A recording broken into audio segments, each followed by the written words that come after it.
Taylor's response was confused. "I'm not sure of our position. We must have gotten lost after that last turn." Cox tried to help. "Assume bearing due west." But Taylor's response sent chills through everyone listening. "We don't know which way is west. Everything is wrong. Strange. We can't be sure of any direction. Even the ocean doesn't look as it should." Think about that for a moment. An experienced combat pilot flying over water in clear weather was saying he couldn't determine direction and that the ocean itself looked wrong. What could cause such complete disorientation? Cox continued to try to assist, suggesting various headings and asking Taylor to describe what he could see. The tower at Fort Lauderdale was now fully alert, monitoring every transmission. Other instructors and pilots in the area began tuning into the frequency. Over the next hour, the radio communications became increasingly fragmented and concerning. Taylor seemed convinced that the flight was somewhere over the Florida Keys, far to the southwest of their actual position. Based on his statements, investigators later theorized that he believed they had somehow flown over the Keys and were now over the Gulf of Mexico. If this was his belief, it would explain his subsequent decisions. When Cox suggested flying east to reach the mainland, Taylor refused, fearing it would take them further out, over what he thought was the Gulf. Instead, he ordered the flight to head northeast. But here's the critical problem. If they were actually east of Florida, as they almost certainly were, flying northeast would take them further out into the Atlantic, away from land, not toward it. At one point, another pilot from Taylor's flight, possibly Captain Powers, suggested that they should turn west. The transmission was brief. "If we would just fly west, we would get home." But Taylor, as flight leader, made the final decision, and he maintained his northeast heading. As the afternoon wore on, conditions began to deteriorate. The weather, which had been clear earlier, was changing. Clouds were moving in, visibility was decreasing, and the sea state was getting rougher. The sun would set around 5:30 p.m., and everyone knew that once darkness fell, the situation would become exponentially more dangerous. The radio transmissions from Flight 19 became weaker and more garbled. At times, the pilots could be heard talking among themselves, trying to figure out where they were. There were discussions about their fuel state, which was becoming critical. The Avengers had been in the air for over 3 hours now, well beyond their planned flight time. At 4:45 p.m., Taylor made contact with the Port Everglades Naval Air Station and requested radar assistance. But the technology of 1945 wasn't what it is today. The range was limited, and they couldn't get a fix on the flight's position. By 6 p.m., the situation had become desperate. The aircraft were running critically low on fuel. The sun had set, plunging the ocean into darkness. The transmissions were now barely audible, punctuated by static and interference. One of the last clear transmissions heard was chilling in its simplicity. A voice, believed to be Taylor's, said, "All planes close up tight. We'll have to ditch unless landfall. When the first plane drops below 10 gallons, we all go down together." This wasn't just about running out of fuel. This was about survival. Taylor was making the decision that the flight would stay together, that they would ditch as a group so they could assist each other in the water.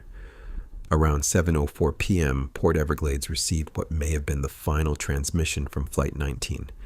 It was brief, broken, and nearly incomprehensible. FT, FT. FT were the call letters for Flight 19, and then nothing. Silence. 5 aircraft and 14 men had simply vanished. The moment it became clear that Flight 19 was in serious trouble, the Navy launched what would become one of the largest search and rescue operations in its history. But even before the full-scale search could be organized, tragedy struck again. At 7:27 p.m., just 23 minutes after Flight 19's last transmission, a Martin and Mariner flying boat took off from Banana River Naval Air Station to begin search operations. This was a large aircraft, a PBM-5 Mariner with a crew of 13 men. It was equipped with powerful searchlights and had excellent range, making it ideal for search and rescue missions at sea. The Mariner never made it to the search area. At 7:50 p.m., the Mariner reported its position and that it was heading toward the last known location of Flight 19. That was the last communication ever received from the aircraft. Like Flight 19 before it, the Mariner simply vanished. One witness, the crew of the SS Gainesmill, a tanker ship in the area, reported seeing a massive explosion in the sky around the time the Mariner disappeared. They described a ball of fire falling into the ocean. The Navy concluded that the Mariner had likely suffered a catastrophic fuel vapor explosion. The Martin Mariner had a notorious reputation among its crews, who nicknamed it the Flying Gas Tank, due to its tendency to leak fuel vapors, which could be ignited by a single spark. In the darkened aircraft searching for Flight 19, someone might have lit a cigarette, or a piece of equipment might have sparked. The result would have been instantaneous and catastrophic, but no wreckage was ever found, no debris, no oil slicks, no bodies. The Mariner and its 13 crew members were gone, adding to the mystery and the tragedy. By dawn on December 6th, one of the largest air-sea rescue operations in naval history was underway. The search area was enormous, covering over 250,000 square miles of ocean. The operation involved over 300 aircraft, including Navy and Coast Guard planes, dozens of surface vessels from destroyers to small patrol boats, aircraft from multiple air stations across Florida, British assistance from the Bahamas.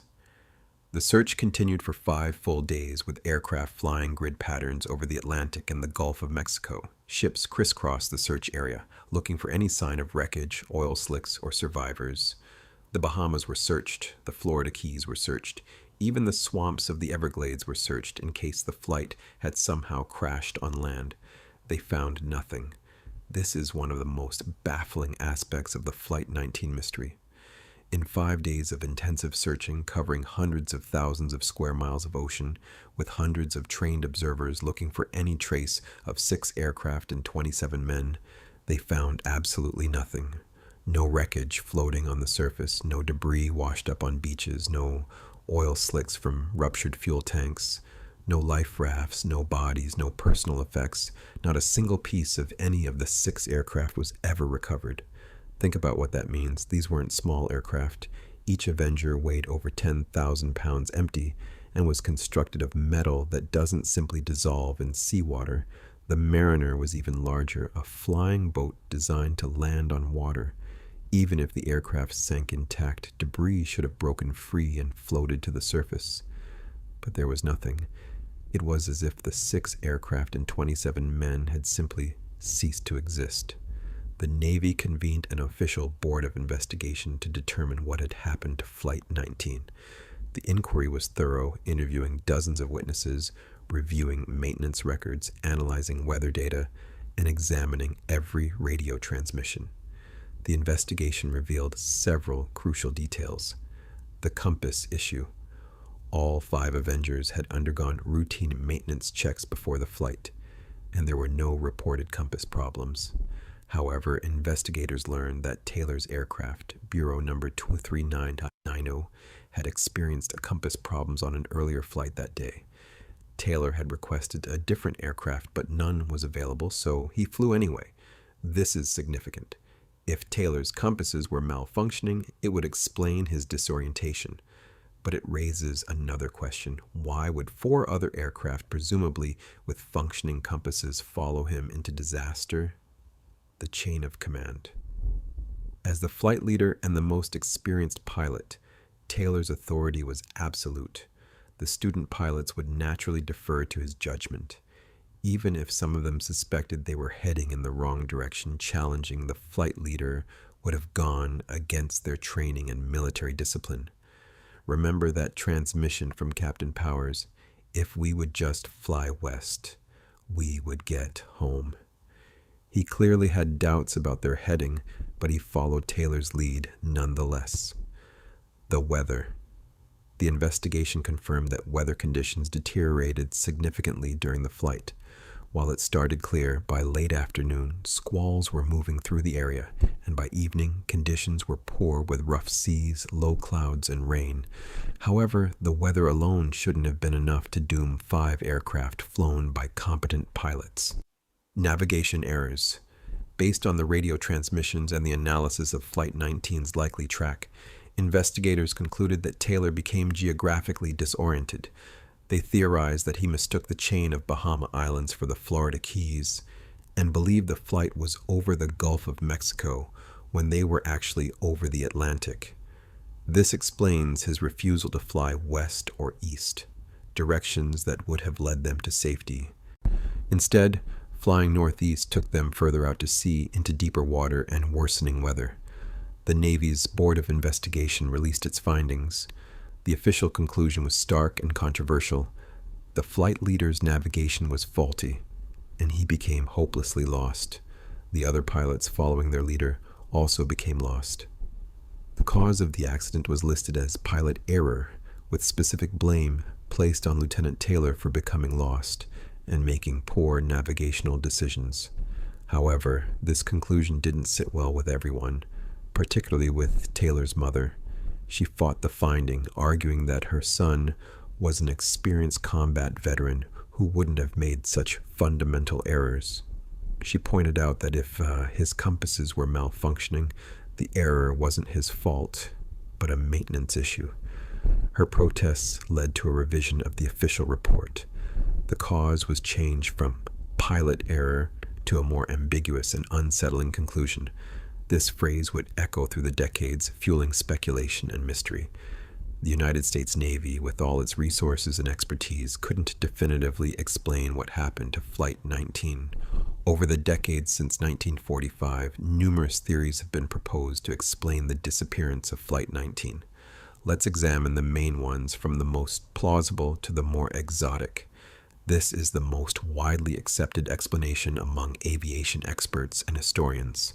The theory goes like this: Lieutenant Taylor's compass malfunctioned, causing him to become disoriented. Believing he was over the Gulf of Mexico when he was actually over the Atlantic, he flew northeast, taking the flight further out to sea. As fuel ran low and weather deteriorated, the aircraft were forced to ditch in rough seas. The TBM Avenger, while designed to float, would have performed very differently in actual rough sea conditions compared to calm water tests. If the aircraft hit the water in darkness, in high winds and rough seas, they could have broken apart on impact or been swamped by waves. Once submerged, they would have sunk into deep water. As for the lack of debris, the Atlantic Ocean is vast and deep. The search area, while large, may still have missed the actual crash site. Ocean currents would have dispersed any floating debris rapidly. Given that the search didn't begin in earnest until the next day, crucial hours were lost. This theory is supported by several factors: the radio transmissions indicating compass problems, Taylor's statements suggesting he thought he was elsewhere, the deteriorating weather conditions, the known challenges of night ditching in rough seas, the vastness of the ocean, and the limitations of 1945 search technology. Some experts suggest that the aircraft may have stayed together until complete fuel exhaustion. With empty tanks, the Avengers would have been lighter and might have floated briefly, but not long enough for a successful rescue. If all five ditched close together in deep water, they could have sunk quickly, taking everything to the bottom. The weight distribution of an Avenger with empty fuel tanks might have actually made it less stable in water, not more. The aircraft could have flipped or nosed down almost immediately upon ditching. This is where things get interesting and controversial. The Flight 19 disappearance is often cited as one of the defining incidents of the so-called Bermuda Triangle, that mysterious region of the western Atlantic where ships and planes supposedly vanish under mysterious circumstances.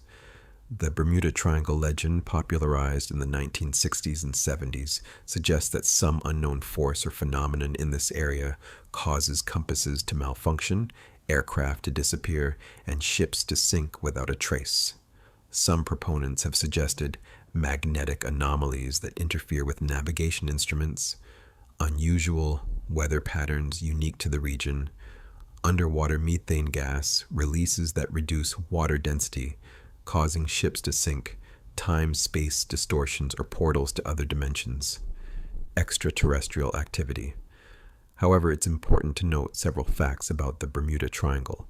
First, the concept didn't exist in 1945. The term Bermuda Triangle wasn't coined until 1964, nearly 20 years after Flight 19 disappeared. Second, statistical analysis shows that the number of incidents in this region is not significantly higher than in any other heavily traveled area of ocean when you account for the volume of traffic. Third, many Bermuda Triangle disappearances have been solved or have conventional explanations. The mystery often lies not in supernatural causes, but in the failure to find wreckage in deep ocean. Fourth, the area in question is subject to severe weather, including hurricanes, sudden storms, and waterspouts, which can explain many incidents. Some conspiracy theorists have suggested that Flight 19 might have been involved in a secret mission that went wrong, and that the entire training exercise story was a cover. Variations of this theory include: the flight encountered a secret weapons test. They witnessed something classified and were silenced. They were carrying something sensitive that the military didn't want revealed. However, there is no credible evidence for any of these scenarios. The paper trail for Flight 19 as a routine training mission is extensive and consistent. The Navy had no reason to sacrifice 5 aircraft and 14 men, plus a search plane and 13 more crew, just to cover up what? Theory 5. The compass cascade. This is a more nuanced, technical theory. It suggests that if Taylor's aircraft had a compass malfunction and the other pilots were relying partly on following his heading, while also checking their own compasses, they might have experienced a cognitive bias effect. If Taylor confidently maintained a course that seemed wrong to the others, they might have second-guessed their own instruments, assuming the experienced flight leader knew something they didn't. This could have created a cascade effect where everyone doubted their own navigation despite having functioning equipment. This theory is supported by psychological research on authority and group decision-making in high-stress situations, though it's difficult to prove definitively. Some meteorologists have suggested that Flight 19 might have encountered an extreme and localized weather phenomenon that wasn't detected or understood in 1945. Possibilities include a waterspout or series of waterspouts that disabled the aircraft, an unusually severe squall that caused multiple simultaneous crashes, clear air turbulence severe enough to cause structural failure. While possible, this doesn't fully explain the compass problems reported before the weather deteriorated. Most aviation historians and military analysts today believe the explanation is a tragic combination of factors: equipment malfunction, Taylor's compass, human error, navigational mistakes compounded by spatial disorientation, chain of command issues, student pilots reluctant to challenge their leader, deteriorating conditions, weather and approaching darkness, bad luck, ditching in deep water that prevented recovery. This explanation lacks the drama of alien abductions or mysterious forces, but it fits all the known facts. It's a reminder that aviation, especially in the 1940s, was dangerous, and that even experienced pilots could make fatal mistakes under the wrong circumstances. The Flight 19 incident, despite its mysterious elements, led to significant improvements in naval aviation procedures, improved navigation training. The Navy enhanced its navigation curriculum with greater emphasis on recognizing and recovering from spatial disorientation. Pilots were taught to trust their instruments even when their perceptions suggested otherwise. Better communication. Protocols, procedures were established for aircraft in distress to make regular position reports. The importance of accurate dead reckoning and maintaining situational awareness was emphasized. Equipment. Redundancy. While the Avenger had 2 compasses, the incident highlighted the need for independent backup navigation systems. As technology improved, aircraft began carrying multiple independent navigation aids. Search and rescue improvements. The massive search operation for Flight 19 revealed numerous deficiencies in search and rescue procedures. These lessons would save lives in future incidents. Crew resource management. Though it wouldn't be formally named until decades later, the Flight 19 incident illustrated the importance of crew communication and the dangers of absolute authority in the cockpit. Modern aviation emphasizes that any crew member should feel empowered to speak up if they believe something is wrong. Beyond the practical improvements, Flight 19 left an indelible mark on popular culture, birth of the Bermuda Triangle legend. While mysterious disappearances in this region had been reported before, Flight 19 became the cornerstone case for the Bermuda Triangle phenomenon. Books, documentaries, and countless articles have referenced this incident as proof of something strange in those waters, symbol of unsolved mysteries. Flight 19 entered the pantheon of great unexplained events alongside mysteries like Amelia Earhart's disappearance and the Mary Celeste. It represents the human fascination with the unknown and our discomfort with unanswered questions. Media representations. The incident has been featured in numerous films, TV shows, and books. Steven Spielberg's film Close Encounters of the Third Kind famously depicted Flight 19 as having been abducted by aliens, with the aircraft and crews returned years later. Ongoing interest. Even 80 years later, Flight 19 continues to captivate public imagination. New theories emerge regularly, and amateur investigators continue to search for wreckage. The human cost. But beneath the mystery and the theories, it's crucial to remember the human dimension of this tragedy. 27 men lost their lives that December day and night in 1945. The 14 men of Flight 19, Lieutenant Charles C. Taylor capt, Edward J. Powers, Second Lieutenant Forrest J. Gerber Enns, Joseph T. Bossy capt, George W. Stivers, and 9 crew members whose names deserve to be remembered, the 13 men of the rescue mariner, Walter Jeffrey, and 12 crew members. These weren't just statistics. They were sons, brothers, husbands, and fathers. They had families waiting for them to return, families who never got closure because there were no bodies to bury, no wreckage to confirm what happened. The families of Flight 19's crew members have never stopped seeking answers. Some descendants continue to research the incident, hoping that modern technology or newly discovered documents might finally reveal the truth. Recent discoveries. Over the years, various groups have claimed to have found wreckage from Flight 19.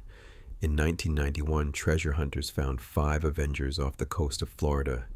Initial excitement suggested these might be the lost aircraft, but investigation revealed they were different aircraft that had been lost in separate incidents. In 2020, a team using advanced sonar technology announced they had located what might be Flight 19 in deep water east of Florida. However, as of now, no conclusive identification has been made. The challenge is that numerous aircraft were lost in this region during and after World War II. The waters off Florida were a major training area, and accidents happened regularly. Finding Avenger wreckage doesn't necessarily mean finding Flight 19. Modern technology. Today, we have technology that would have easily prevented the Flight 19 tragedy. GPS provides precise positioning anywhere on Earth. Satellite communications allow constant contact with aircraft. Modern radar can track aircraft across vast distances. Emergency locator beacons automatically broadcast distress signals. Weather radar helps pilots avoid severe conditions. But in 1945, pilots had only basic instruments, radio communication with limited range, and their own skills. When things went wrong, they went wrong fast. The disappearance of Flight 19 remains one of aviation's most enduring mysteries. Was it simply a tragic accident caused by equipment failure, human error, and bad luck? Or is there something more to the story, something we still don't understand?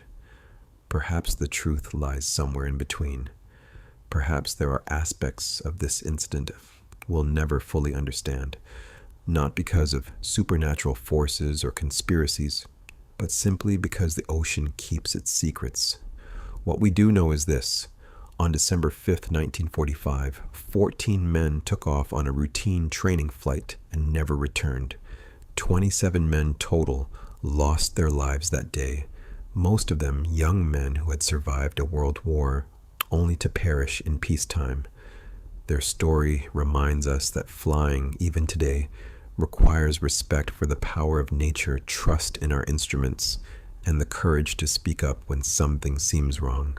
It reminds us that the ocean is vast and unforgiving, and that some mysteries may never be solved. Flight 19 took off 80 years ago, and we're still talking about what happened to them. That's the power of an unsolved mystery. But more than that, it's a testament to the enduring human need to understand what happened to those who came before us, to honor their memory, and to learn from their fate. The sky over Fort Lauderdale is still busy with aircraft. Training flights still take off and land safely every day. But somewhere in the depths of the Atlantic, or perhaps in some location we've never searched, 5 Avengers and 1 Mariner rest in their final positions, keeping the secret of what really happened on that December afternoon. And Flight 19 continues to fly, not through our skies, but through our imagination, our curiosity, and our collective memory. Thank you for watching. If you found this video interesting, please like, subscribe, and let me know in the comments, what do you think happened to Flight 19?